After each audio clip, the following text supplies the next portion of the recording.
नमस्कार, डेली 24 भारत देख रहे हैं आप। मैं हूं आपके साथ अनीता शर्मा और शुरुआत करते हैं उत्तर प्रदेश की बड़ी खबरों से। विधानमंडल का शीतकालीन सत्र शुक्रवार से शुरू होने से पहले ही वो रद्द हो गया। बता दें कि सत्र शुरू होने पर विधानसभा में सीएम योगी ने घोसी पूर्व विधानसभा सुधाकर सिंह को श्रद्धांजलि दी और कहा कि सुधाकर सिंह सदन के वरिष्ठ सदस्य थे। साथ ही कहा कि सुधाकर सिंह गरीबों की सेवा करते थे और अब वो लोकतंत्र सेनानी थे। क्षेत्र के विकास पर उन्होंने जोर दिया था और जिस दौरान सुधाकर सिंह को सीएम ने श्रद्धांजलि दी, वही सत्र के पहले दिन समाजवादी पार्टी के समेत विपक्षी दल कोडीन कफ सिरप की तस्करी और मतदाता सूची के विशेष गहन पुनरीक्षण अभियान यानी कि एसआईआर को लेकर हंगामा कर सकते थे। साथ ही कयास लगाया जा रहा था कि सदन में वंदे मातरम पर भी होने वाली चर्चा का भी विरोध किया जाएगा। वही सत्र को सुचारू रूप से चलाने के लिए बृहस्पतिवार को विधानसभा के अध्यक्ष जो है सतीश महाना की अध्यक्षता में सर्वदलीय बैठक बुलाई गई थी, जिसके बाद से अब हंगामा भी देखने को मिला और ऐसे में सत्र शुरू होने से साथ ही हंगामा हो गया, जिसके बाद से उसको रद्द कर दिया गया। और इस खबर पर ज्यादा जानकारी के साथ हमारे संवाददाता प्रदुम दीक्षित जुड़ चुके हैं और उनसे जानते हैं कि यूपी विधानसभा का शीतकालीन सत्र आज से शुरू हुआ, हालांकि हंगामे की वजह से उसको रद्द कर दिया गया है। तो क्या कुछ अपडेट है? अनीता जी, बिल्कुल बताना चाहेंगे। जो शीतकालीन सत्र शुरू हुआ था आज से और 24 दिसंबर तक चलेगा। वहीं अगर हम बात करें कि आज जो सत्र शुरू होना था, लेकिन वहीं जो स्वर्गीय सुधाकर का निधन हो गया था, जिसको लेकर के आज जो है शोक सभा रखी गई थी। और शोक सभा होने के बाद में जो विधानसभा की जो है वो शीतकालीन का जो सत्र था वो आज जो है स्थगित हो गया है। और वहीं शनिवार और रविवार को अवकाश रहेगा।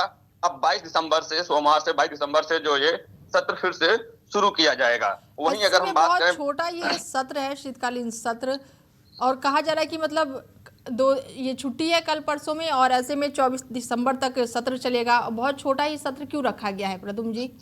क्या इतनी चर्चाएं जो है वो इस सत्र में समाप्त हो पाएंगी या फिर चर्चाएं पूरी हो पाएगी? क्योंकि एसआईआर का मुद्दा भी है इनके पास, कोडिन कफ सिरप का भी मुद्दा है विपक्ष के पास और हंगामा होने का पूरा आसार है। बिल्कुल, अगर हम बात करें ये सत्र इसलिए छोटा रखा गया है क्योंकि 25 दिसंबर को जो प्रधानमंत्री आ रहे हैं लखनऊ, ये जो राष्ट्रीय प्रेरणा स्थल का उद्घाटन करेंगे, जिसको लेकर के आगे कोई समय नहीं बच पा रहा है, आगे कोई समय नहीं है, इसको लेकर के छोटा ही जो शीतकालीन सत्र रखा गया है। लेकिन अगर हम वही बात करें, जो विपक्ष के पास में ऐसे कई मुद्दे हैं जिसको लेकर के सत्र में हंगामा हो सकता है, जिसके आसार पूरी तरीके से दिखाई दे रहे हैं। क्योंकि अभी जैसे आपने बताया कि जो कफ सिरप को लेकर के साथ साथ में मैच जो होना था उसको लेकर के वो निरस्त कर दिया गया, तो ऐसे विपक्ष के पास में कई ऐसे मुद्दे हैं जिसको लेकर के हंगामा होगा। वही अगर हम बात करें जो 23 तारीख को 22 दिसंबर को वंदे मातरम पर भी चर्चा होगी, साथ साथ में जो अनुपूरक बजट है वो भी पेश किया जाएगा, जिसको लेकर के जो विपक्ष है वो लगातार ऐसे कई मुद्दे लेकर के जो है रणनीति बनाई बैठी है कि जो सत्र को लेकर के हंगामा होगा। लेकिन वहीं अगर समय कम होने के कारण हमें ये लग रहा है कि कहीं ना कहीं जो है जितने भी विपक्ष के पास में मुद्दे हैं वो पूरी तरीके से हंगामा किस प्रकार होगा ये तो देखना होगा। लेकिन जो इस बार सबसे पहला ऐसा हुआ है जो शीतकालीन सत्र बहुत कम ही दिनों में पूरा किया जाएगा, क्योंकि चर्चाएं बहुत ज्यादा हैं, मुद्दे बहुत ज्यादा हैं, विपक्ष के पास भी है, पक्ष के पास भी है और समय बहुत कम है।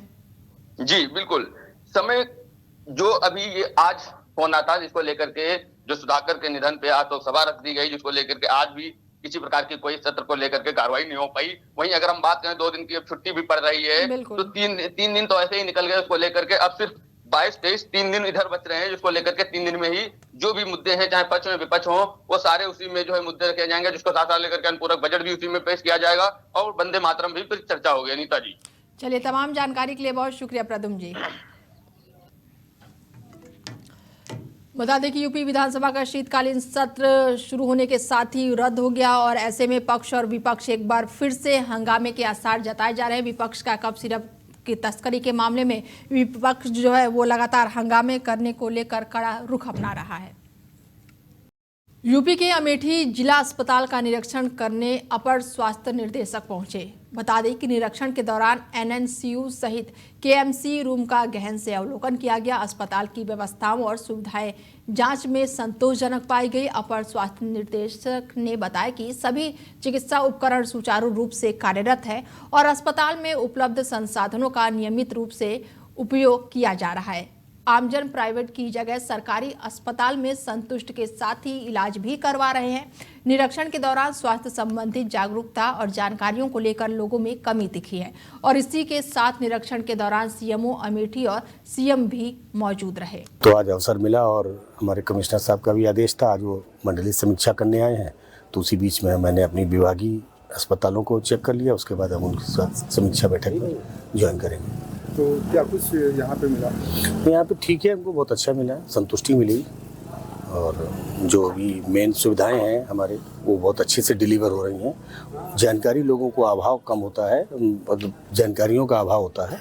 बाकी मैंने अंदर देखा जाकर के सब बच्चों की NBSU, SNCU सब यूनिट्स बहुत अच्छा काम कर रही हैं, बहुत बढ़िया। अंदर बच्चे हैं, छोटे छोटे 800 ग्राम के बच्चे हैं जो रिवाइव हो रहे हैं। जो हमारे प्राइवेट सेक्टर जिसमें बहुत पैसे चार्ज करते हैं वो हमारे free of cost with full facility हमारे गवर्नमेंट सेक्टर में यहाँ पर पूरी मशीनों के साथ इतनी इक्विप्ड हैं, इतनी मशीनें लगी हुई हैं, सब नई मशीनें हैं और उन सबका संसाधन का प्रयोग हो रहा है। बच्चे लाभान्वित हो रहे हैं, सब आ रहे हैं।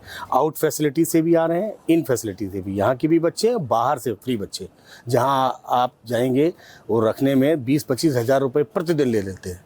यहाँ पर 0 पैसा और with all that facility with योग्य डॉक्टर सब कुछ। ये हमारे ये CMO CMS सब हो रहे हैं, मैं संतुष्ट हूँ। अम्बेडकर नगर में बीजेपी कार्यालय का घेराव करने जा रहे कांग्रेस कार्यकर्ताओं को पुलिस ने रास्ते में ही रोक दिया और इस दौरान पुलिस और कांग्रेस कार्यकर्ताओं के बीच तीखी नोकझोंक देखने को मिली। कांग्रेसियों ने बीजेपी सरकार के खिलाफ जमकर नारेबाजी की। मामला सदर कोतवाली क्षेत्र के आसपास स्थित कांग्रेस कार्यालय से जुड़ा हुआ है। बताया जा रहा है कि भारतीय राष्ट्रीय कांग्रेस के कार्यकर्ता बीजेपी सरकार की नीतियों के विरोध में बीजेपी कार्यालय का घेराव करने रहे थे। जैसे ही कार्यकर्ता पटेल नगर तिराहे मार्ग पर पहुंचे, कांग्रेस कार्यालय से निकले पहले ही तैनात पुलिस बल ने उन्हें रोक दिया। पुलिस के रोकने पर कार्यकर्ताओं में नाराजगी फैल गई और वो वहीं धरने पर बैठने का प्रयास करने लगे और इसी दौरान कांग्रेस कार्यकर्ताओं और पुलिस अधिकारियों के बीच तीखी बहस हुई। कांग्रेस नेताओं का आरोप है कि लोकतांत्रिक तरीके से प्रदर्शन करने से उन्हें रोका जा रहा है, जबकि पुलिस का कहना है कि कानून व्यवस्था बनाए रखने के लिए ये कदम उठाया गया है। नोकझोंक के बीच कांग्रेस कार्यकर्ताओं ने भारतीय जनता पार्टी की सरकार पर जनविरोधी नीतियों का आरोप लगाते हुए जमकर नारेबाजी की। स्थिति की गंभीरता को देखते हुए कांग्रेस कार्यालय के बाहर और आसपास भारी पुलिस बल तैनात रहा। किसी भी अप्रिय स्थिति से निपटने के लिए सदर कोतवाली पुलिस पूरी तरह से मुस्तैद दिखाई दी। तो वहीं अधिकारियों ने बताया कि एहतियात के तौर पर पुलिस बल पूरी तरह से तैनात है और काफी देर तक हंगामे और नारेबाजी की गई, जिसके बाद से पुलिस के समझाने पर कांग्रेस कार्यकर्ता किसी तरह शांत हुए और प्रदर्शन को समाप्त किया। हालांकि पूरे घटनाक्रम से क्षेत्र में राजनीतिक सरगर्मियां अब बढ़ गई हैं। प्रदर्शन करें, किन मुद्दों को लेकर कर रहे हैं? जिस तरीके से हमारे जननायक आदरणीय राहुल गांधी जी को इस देश की तानाशाही सरकार मोदी और अमित शाह भाजपा की गवर्नमेंट जिस तरीके से उनको बदनाम करने चाहते हैं, उनकी छवि को हजारों करोड़ों रुपया लेके राहुल गांधी की छवि को बिगाड़ने की कोशिश की है। राहुल गांधी जी उतने ही और मजबूत तरीके से उभरते हुए इस देश के आने वाले जननायक नेता हैं, देश के भविष्य हैं। और कांग्रेस पार्टी अम्बेडकर नगर इस हिटलरशाही सरकार को जिस तरीके से संविधान को कुचलना चाहते हैं, लोकतंत्र की हत्या कर रहे हैं, जितने संवैधानिक तंत्र हैं उनको बिगाड़ने की कोशिश की जा रही है। जिस तरीके से ED CBI को इन्होंने यूज करके भाजपा के काले कारनामों को छिपाना चाहते हैं, उसी बात को लेके हमारे जननायक आदरणीय राहुल गांधी जी पूरे देश में जिस तरीके से इन्होंने वोट चोरी करके अपनी सरकार को बनाने का काम किया है, मैं आप सबको बताना चाहता हूँ, राहुल गांधी जी कांग्रेस पार्टी एक गादीवार तरीके से राजनीति करती है और आने वाले समय में हम लोग सत्य के रास्ते चलते हुए, गादीवार तरीके के रास्ते से चलते हुए इनको आने वाले समय में जनता, इस देश की जनता, देश का नौजवान, इस देश की बहन बेटियां इनको सिखाने का काम करेंगे। जय हिंद, जय भारत, जय कांग्रेस। और यूपी के सीतापुर में गुरुवार को कांग्रेस पार्टी ने बीजेपी सरकार के खिलाफ जोरदार विरोध प्रदर्शन का बड़ा ऐलान किया, जहां पर कांग्रेस कार्यकर्ता बीजेपी का कार्यालय का घेराव किए और ये प्रदर्शन कांग्रेस अध्यक्ष सोनिया गांधी और नेता प्रतिपक्ष राहुल गांधी के खिलाफ यंग इंडिया मामले में ED की कार्रवाई के विरोध में किया जा रहा है। कांग्रेस नेताओं का कहना है कि ये कार्रवाई दुर्भाग्य से दुर्भाग्यपूर्ण है और ये पूरी तरह से मामला जो है वो न्यायालय में विचाराधीन था।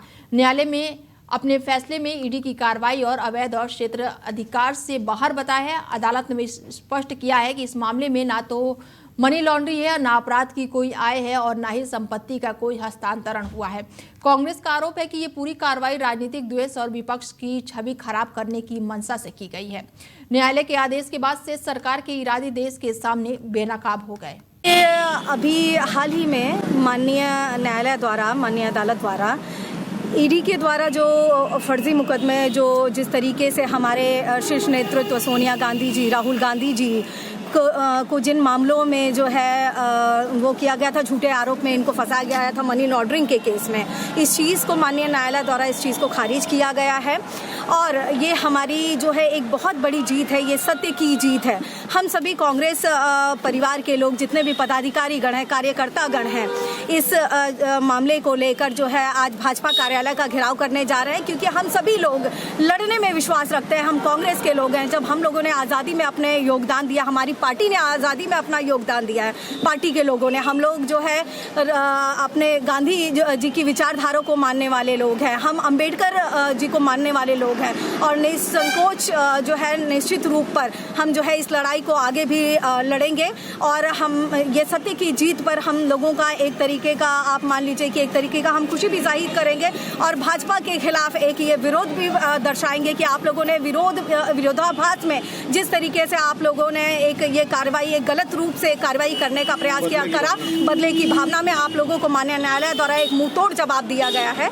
तो आज का कार्यक्रम हमारा इसी चीज को लेकर है। और बड़ी जानकारी निकलकर सामने आ रही है नोएडा से। इस वक्त की सबसे बड़ी खबर आपको बता दें कि नोएडा में 2 निजी स्कूलों को बम से उड़ाने की धमकी। बड़ी जानकारी आपको दे दें कि मेल के माध्यम से दी गई धमकी। इस वक्त की बड़ी जानकारी आपको दे दें कि जानकारी मिलते ही नोएडा पुलिस पूरी तरह से अलर्ट मोड पर है। बड़ी खबर निकलकर सामने आ रही है कि स्कूलों में सर्च ऑपरेशन जारी है और स्कूलों को बम से उड़ाने की धमकी मिली है और ऐसे में अभिभावकों को पैनिक नहीं करने की अपील की गई है। बड़ी जानकारी आपको दे दें कि नोएडा में 2 निजी स्कूलों को बम से उड़ाने की धमकी मिली है। बड़ी जानकारी निकलकर सामने आ रही है और मेल के माध्यम से ये धमकी दी गई है और ऐसे में स्कूलों में सर्च ऑपरेशन भी जारी कर दिया गया है। तो वहीं नोएडा पुलिस पूरी तरह से अलर्ट मोड पर है और अभिभावकों को पैनिक नहीं होने की अपील की गई है। बड़ी जानकारी आपको दे दें कि 2 निजी स्कूलों को बम से उड़ाने की धमकी दी गई है। बड़ी जानकारी और मेल के माध्यम से ये धमकी दी गई है।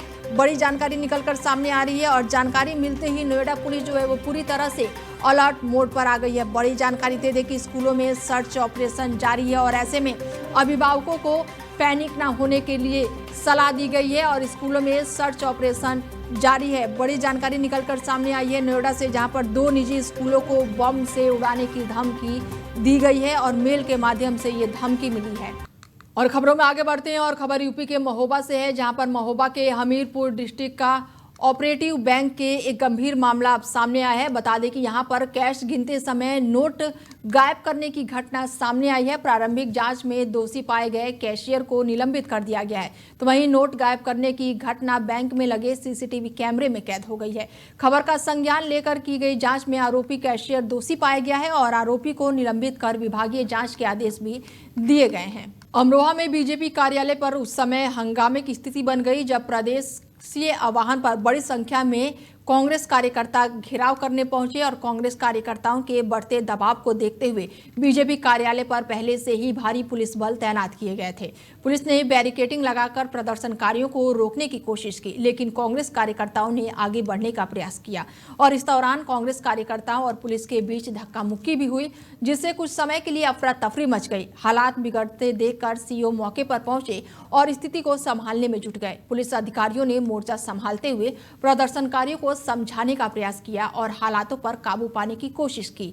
घेराव प्रदर्शन के लेकर पूरी तरह से इलाके में तनाव का माहौल बना रहा। हालांकि पुलिस की सतर्कता से बड़ी घटना टल गई। फिलहाल मौके पर पुलिस बल तैनात है और स्थिति नियंत्रण में बताई जा रही है।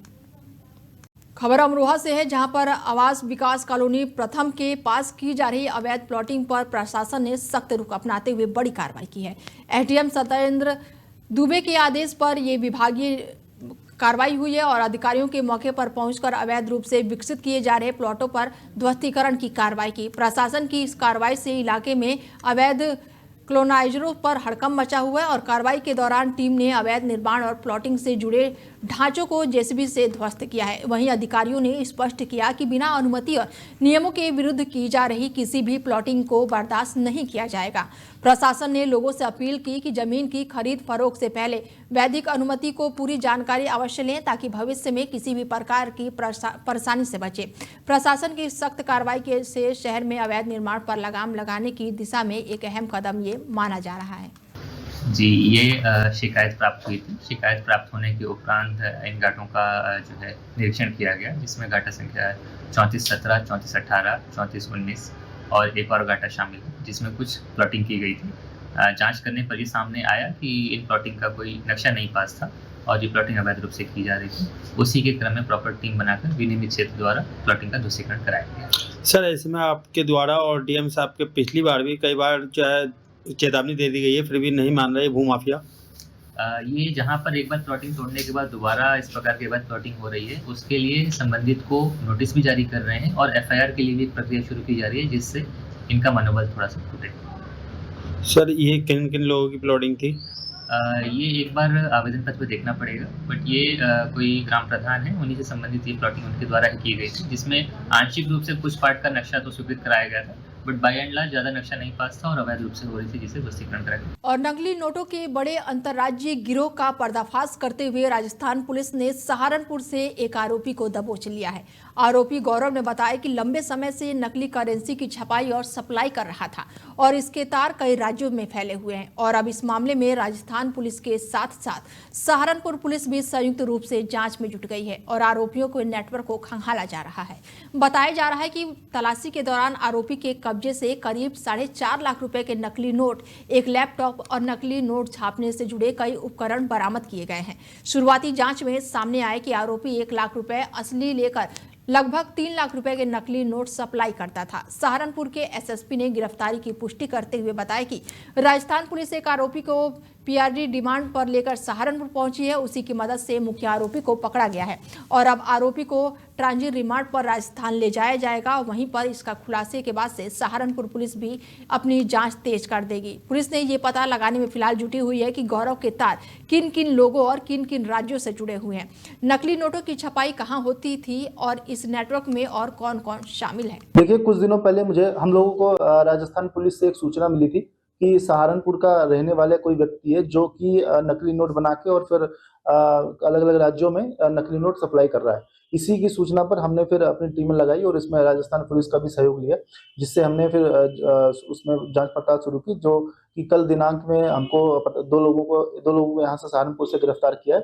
जिसमें से एक व्यक्ति वो सहारनपुर का रहने वाला है और एक व्यक्ति दिल्ली का रहने वाला है।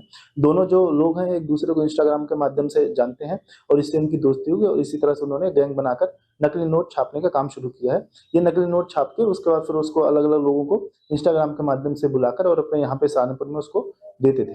तो उनके घर के पास हम उसमें रेड भी डाली गई, जिसमें नोट छापने की प्रिंटिंग मशीनें और नकली कागज भी मिले हुए हैं। तो लगभग कितने नोट इसमें जो उनके पास से बरामद हुए करीब 4 से 5 लाख रुपए के आसपास जो नकली नोट बरामद हुए हैं और भी इसमें जो है जानकारी की जा रही है। अमेठी में एक बार फिर से तेज रफ्तार का कहर सामने आया है, जहां पर फिर से एक बार तेज रफ्तार का कहर देखने को मिला है। तेज रफ्तार पिकअप ने बाइक सवार को जोरदार टक्कर मार दी। जोरदार टक्कर से बाइक सवार युवक की मौके पर ही मौत हो गई, तो वहीं बाइक पर सवार भाभी और मां भी गंभीर रूप से घायल हो गए, जिसके चलते गंभीर रूप से घायल मां और बहू को जिला अस्पताल में रेफर किया गया। पुलिस ने मृतक के युवक के शव को कब्जे में लेकर पोस्टमार्टम के लिए भेज दिया और आगे की कार्रवाई शुरू कर दी।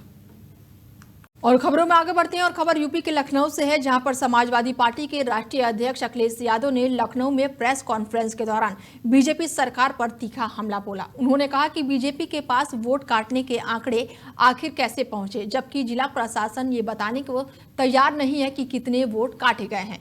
अखिलेश यादव ने किसानों की खाद की समस्या उठाते हुए कहा कि कई महीनों से किसान परेशान है, लेकिन सरकार जवाब देने से बच रही है।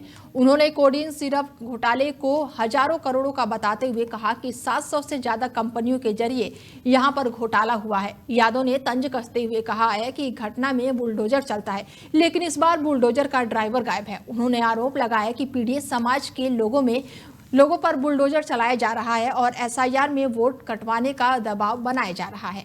यूपी के डिप्टी सीएम केशव प्रसाद मौर्य के गृह जनपद के मुख्यालय माझनपुर में कांग्रेस पार्टी कार्यालय में गुरुवार को संगठनात्मक बैठक के बाद माहौल पूरी तरह से राजनीतिक गर्माहट में भर गया। बैठक कांग्रेस जिला अध्यक्ष गौरव पांडे और प्रदेश सचिव जिला संयोजक की उपस्थिति में हुई और जिसमें बड़ी संख्या में कांग्रेस कार्यकर्ता मौजूद रहे। बैठक के उपरांत कांग्रेसियों ने मोदी सरकार के खिलाफ जमकर नारेबाजी करते हुए बीजेपी पार्टी कार्यालय के घेराव के लिए मोर्चा खोल दिया। कांग्रेस कार्यकर्ता मोदी सरकार चोर है जैसे नारों के साथ सैकड़ों की संख्या में आगे बढ़ रहे थे, लेकिन बीजेपी कार्यालय पहुंचने से पहले ही प्रशासन ने कड़ा रुख अपना लिया। इसके साथ ही एसडीएम एसपी वर्मा और सदर सीओ ने भारी पुलिस बल के साथ बीच सड़क पर रस्सी लगाकर कांग्रेसियों को रोक दिया और इसी दौरान कांग्रेस कार्यकर्ता और पुलिस के बीच काफी देर तक तनावपूर्ण स्थिति बनी रही। पुलिस द्वारा रोके जाने के बाद से कांग्रेस कार्यकर्ताओं ने जमकर नारेबाजी की और कुछ दूरी तक आगे बढ़ने का प्रयास कर पुलिस ने कांग्रेस कार्यकर्ताओं को गिरफ्तार कर लिया। गिरफ्तारी के दौरान भी कार्यकर्ता जो है वो पीछे नहीं हटे और मोदी मोदी चिल्लाते रहे और ऐसे में पुलिस को आगे भी रोका गया है और जैसे ही नारे लगाए गए कांग्रेस कार्यकर्ताओं को रोक दिया गया और इस दौरान मौके पर भारी संख्या में लोग भी जमा हो गए, जिससे क्षेत्र में अफरा तफरी का माहौल बन गया। कांग्रेस जिला अध्यक्ष गौरव पांडे ने आरोप लगाया कि और कहा कि बीजेपी सरकार लोकतंत्र की लगातार हत्या कर रही है और अब चुनाव में वोट चोरी जैसे हथकंडे अपना रही है। उन्होंने कहा कि ईडी और सीबीआई का दुरुपयोग कर कांग्रेस नेताओं राहुल गांधी और सोनिया गांधी के खिलाफ साजिश रची जा रही है। इसका यही उद्देश्य है कि भाजपा सरकार लोकतंत्र की लगातार हत्या कर रही है, वोट चोरी कर रही है। ईडी और सीबीआई का लगातार हमारे नेता आदरणीय राहुल गांधी जी के खिलाफ, सोनिया गांधी जी के खिलाफ लगातार षड्यंत्र कर रही है। उसी के खिलाफ आज हम लोग भाजपा कार्यालय घेरने जा रहे हैं। कानपुर पुलिस आयुक्त के निर्देश पर साइबर क्राइम थाने की टीम ने एक संगठित साइबर ठगी गिरोह का पर्दाफाश करते हुए 5 आरोपियों को गिरफ्तार किया है और ये गिरोह जो है खुद को पुलिस या फिर क्राइम ब्रांच का अधिकारी बताकर आम नागरिकों की अश्लील वीडियो देखने का झूठा आरोप लगाता था और जेल भेजने की धमकी देकर ऑनलाइन धन उगाही करता था। गिरोह के सदस्य पीड़ितों को फोन कर उन्हें भयभीत करते हुए माफीनामा, फर्जी दस्तावेज व्हाट्सएप पर मंगवाते थे और इसके बाद से यूपीआई या फिर क्यूआर कोड के जरिए पैसे ऐंठते थे। श्रावस्ती निवासी एक व्यक्ति की शिकायत पर दर्ज मामले की जांच में ये गिरोह पकड़ा गया है और पुलिस ने 4 मोबाइल फोन, 1 डेबिट कार्ड, नकदी और मोटरसाइकिल जब्त की है और एक अभियुक्त का पहले से ही साइबर ठगी का इतिहास भी रहा है। तो वहीं पुलिस ने जनता से अपील की है कि ऐसी किसी भी धमकी या फिर फोन कॉल की सूचना तुरंत ही पोर्टल या फिर नजदीकी साइबर क्राइम सेल को दे। देखिए, कुछ दिन से पॉर्न वीडियोस देखने की धमकी दे करके और साइबर क्राइम की घटना घटित हो रही थी, ये सूचनाएं हमें प्राप्त हो रही थी। और लेकिन स्पेशल इसमें ये था कि उसमें जो कॉल की जा रही थी उसमें कुछ एक्सेंट जो था वो कानपुर का आ रहा था और डिफरेंट पोर्टल्स भी हैं जिनसे हमें ये पता चलता रहता है कि कोई क्रिमिनल जो है वो हमारे क्षेत्र में है क्या। फैब्रिक है जिसमें लोग इस तरह की शिकायत करने से डरते हैं, उस कारण से बहुत सारी शिकायतें नहीं भी की गई हैं।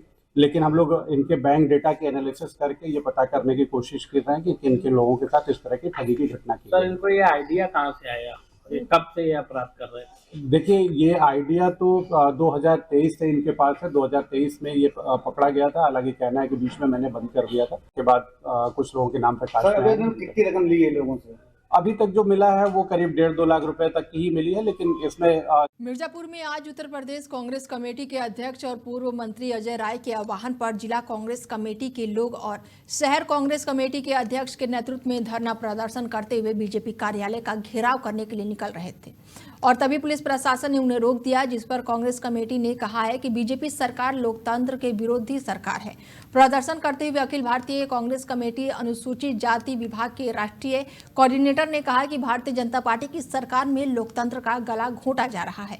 उन्होंने कहा कि बीजेपी मनरेगा जैसे योजनाओं को खत्म करने का काम कर रही है, साथ ही जनता की तमाम समस्याओं को अनदेखा कर रही है, तो वहीं सरकार मशीनरी का दुरुपयोग किया जा रहा है। उन्होंने कहा कि बीजेपी सरकार कांग्रेस पार्टी की पूर्व राष्ट्रीय अध्यक्ष सोनिया गांधी और राहुल गांधी के खिलाफ ईडी जैसे तमाम संस्थाओं से डराने का काम कर रही है। देखिए, यह नेशनल हेराल्ड के विषय में आप जानते हैं कि नेशनल हेराल्ड क्रांतिकारियों का वो मुखपत्र रहा कि जो देश के आजादी के समय से लेकर के यह काम करने वाला काम था, और उसी नेशनल हेराल्ड के उसमें सोनिया जी और राहुल जी को बदनाम करने के लिए मोदी और अमित शाह जी ने षड्यंत्र किया, जिसमें अदालत द्वारा उनको घोर तमाचा दिया गया के द्वारा किसी दूसरे लोगों को परेशान करने का संवैधानिक संस्थाएं हैं, उनको अपने स्तर से काम करने दिया जाए। आज ईडी की क्यों मतलब लोग मुर्दाबाद का नारा लगा रहे हैं कि ईडी को दबाव में यह काम करना पड़ा। ऐसे खानदान को बदनाम करने की कोशिश की गई जिस खानदान ने देश के लिए कुर्बानी दी है। इनको शर्म नहीं लगता, भारतीय जनता पार्टी को शर्म नहीं लगता कि आप क्या मैसेज देना चाहते हैं।